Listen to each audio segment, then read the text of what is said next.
who are having a discussion about enrolling in a university course. First, you have some time to look at questions 1 to 7.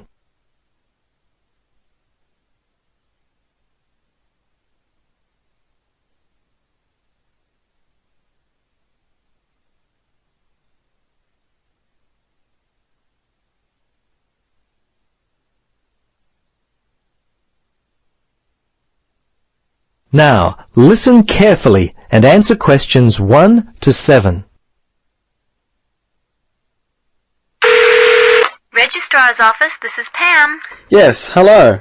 I'm calling about enrolling to study at the university. This is the right number? Yes, this is Mitchford University admissions. What would you like to know? Well, basically I need to know what I have to do to be enrolled as a student. You see, I'm currently studying education at another school. I've just finished my first year, but I'm not really enjoying it. I think I'm more interested in accounting. My dad teaches maths, so I thought it might be a good choice. Well, better than business anyway. Okay. Have you received a registration pack? No? How can I get one of those? Well, you've got to have one to register. You can enroll at the university at any time after you receive a registration pack. These are usually available from September for first-year and transferring students, and from November for returning students. On the basis of the information contained in the registration pack, you should attempt to make a firm choice about which courses to study before completing your form. I see. So I've only got a month to get my registration pack in. Can you send me one? Sure. If you are close to a high school, the registration pack and university prospectus are available from the Careers Advisor. Would that be helpful? Well, the closest school's too far away and I haven't got a car. Are there any other ways you can send it to me? Well, for prospective students who have already left school, the registration pack and prospectus are available from the university information line. But that might not be of help for you? No, not really.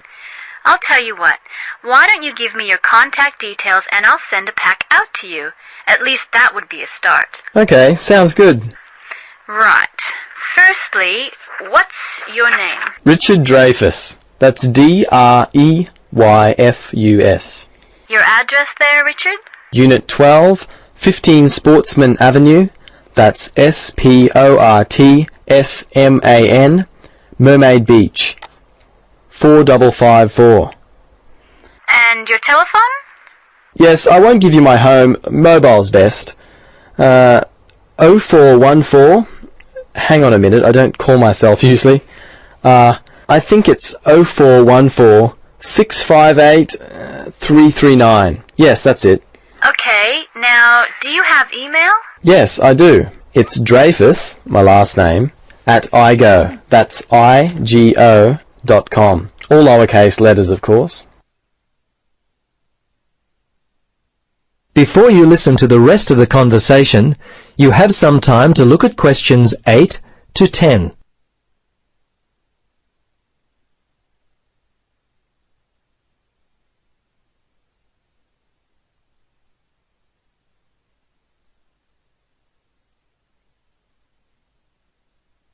Now listen carefully and answer questions 8 to 10.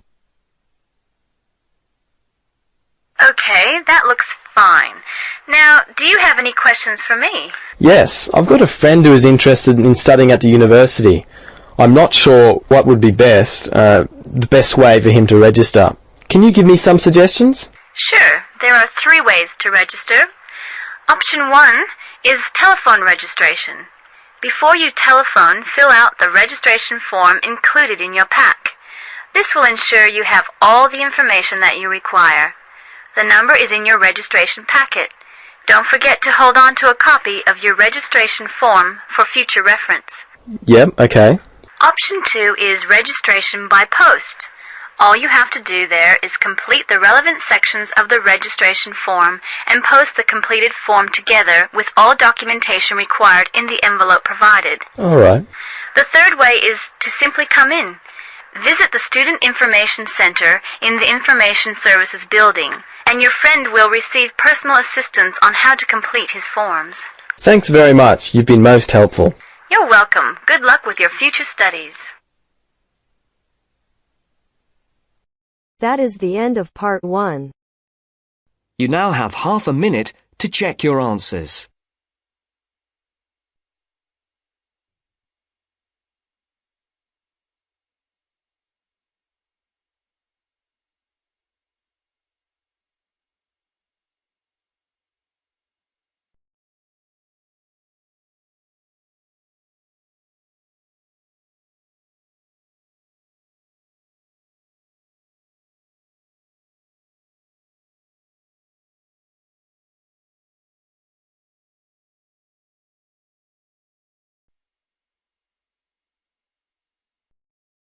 Now turns to part 2. Part 2. You'll hear a lecturer talking to students about the ozone layer and CFCs. First, you have some time to look at questions 11 to 17.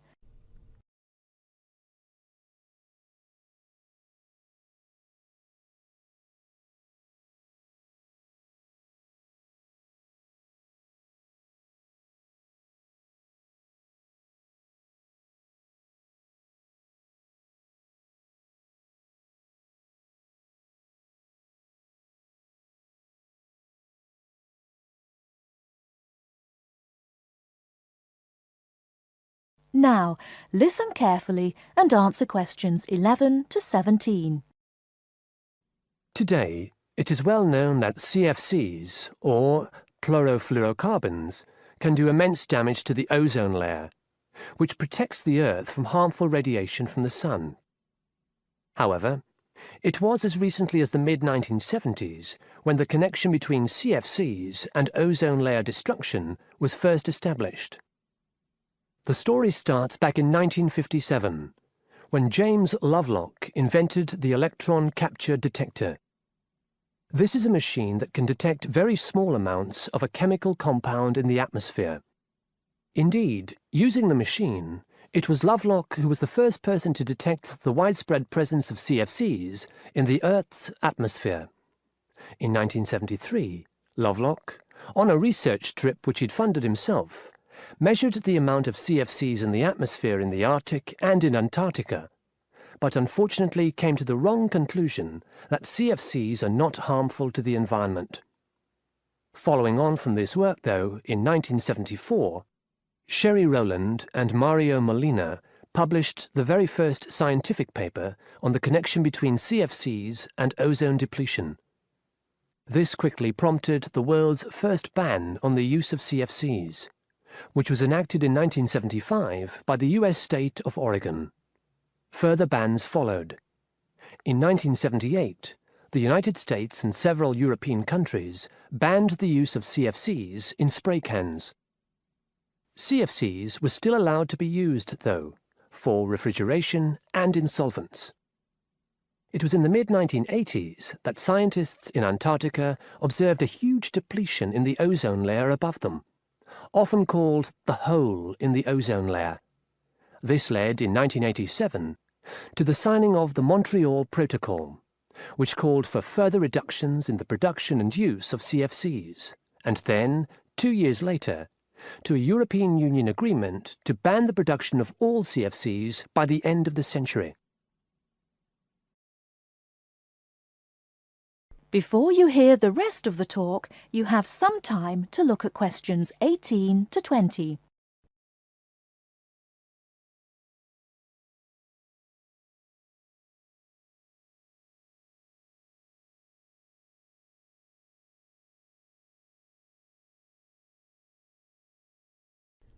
Now listen and answer questions 18 to 20. So why exactly are CFCs so harmful? One of the reasons CFCs were so popular in the production of solvents and refrigeration coolants is that they are unreactive. That is, they don't react easily or at all with other chemical compounds. It's this property, however, that also makes them dangerous. Because they are unreactive, it's very difficult for them to be broken down.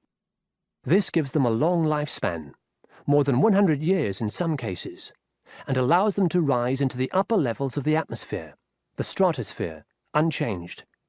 There, ultraviolet radiation from the sun starts to break them down, freeing the chlorine atoms from the CFCs. It's this chlorine that helps destroy the ozone layer.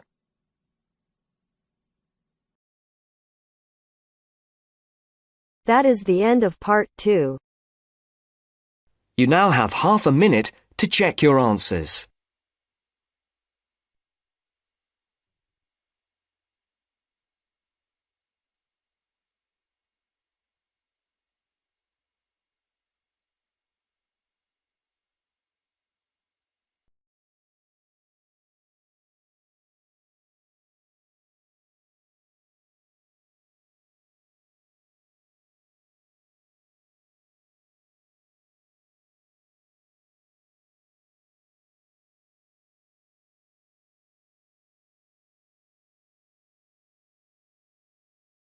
Now turns to part 3. Part 3. Hear an interview conducted by an interviewer Spiegel with the scientist Peter Piot, who discovered Ebola, a dangerous disease.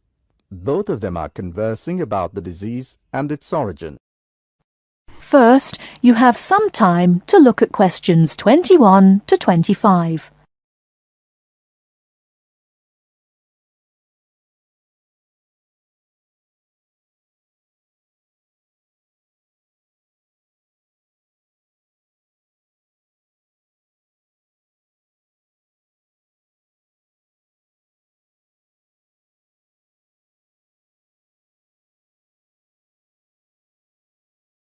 Now listen carefully and answer questions 21 to 25. Professor Piot, as a young scientist in Antwerp, you were part of the team that discovered the Ebola virus in 1976. Can you tell how did it happen?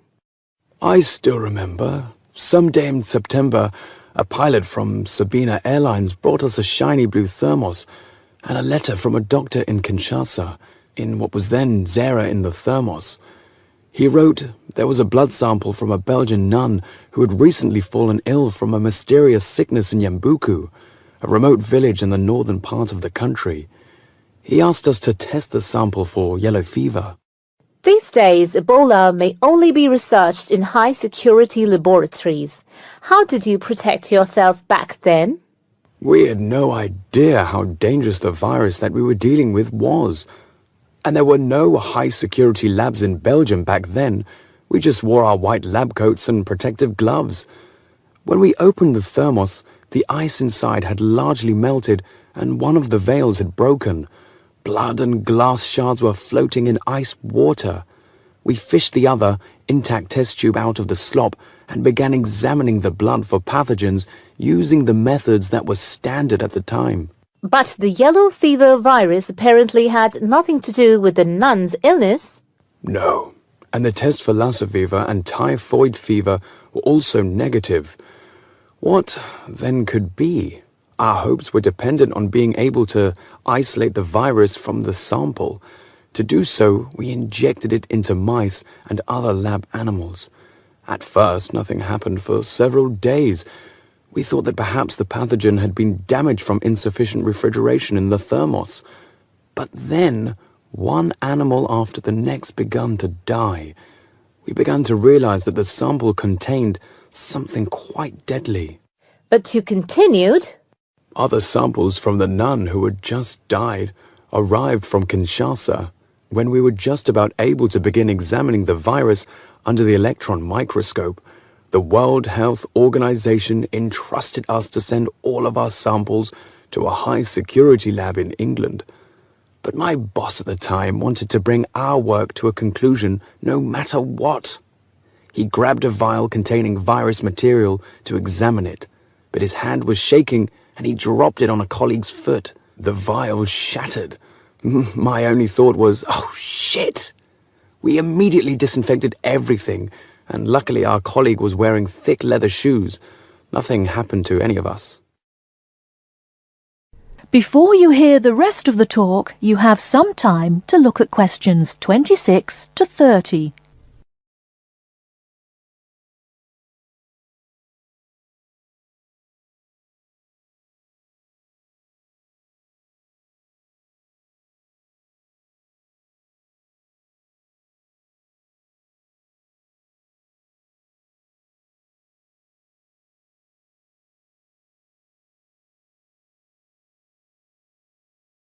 Now listen and answer questions 26 to 30.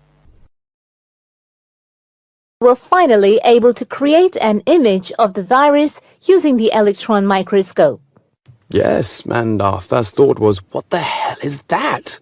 The virus that we'd spent so much time searching for was a very big, long, and worm-like. It had no similarities with yellow fever. Rather, it looked like the extremely dangerous Marburg virus, which, like Ebola, causes a hemorrhagic fever. In the 1960s, the virus killed several laboratory workers in Marburg, Germany. Were you afraid at that point? I knew almost nothing about the Marburg virus at the time. When I tell my students about it today, they think I must be from the Stone Age. But I actually had to go to the library and look it up in the Atlas of Virology. It was the American Center for Disease Control which determined a short time later that it wasn't the Marburg virus, but a related unknown virus. Hundreds of people had already succumbed to the virus in Yambuku and the area around it. You were also the one who gave the virus its name. Why Ebola? On that day, our team sat together till late into the night. We had a couple of drinks discussing the question. We definitely didn't want to name the new pathogen Yambuku virus, because that would have stigmatized the place forever. There was a map hanging on the wall, and our American team leader suggested looking at the nearest river and giving the virus its name. It was the Ebola River. So by around 3 or 4 in the morning, we had found a name. But the map was small and inaccurate. We only learned later that the nearest river was actually a different one. But Ebola is a nice name, isn't it?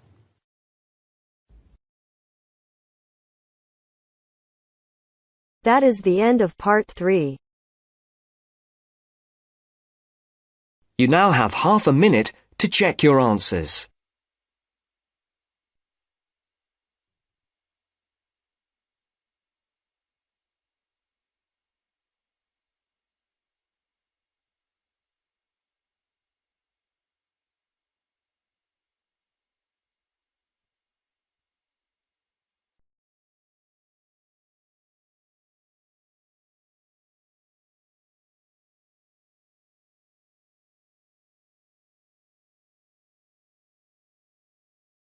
Now listen carefully and answer questions 31 to 40.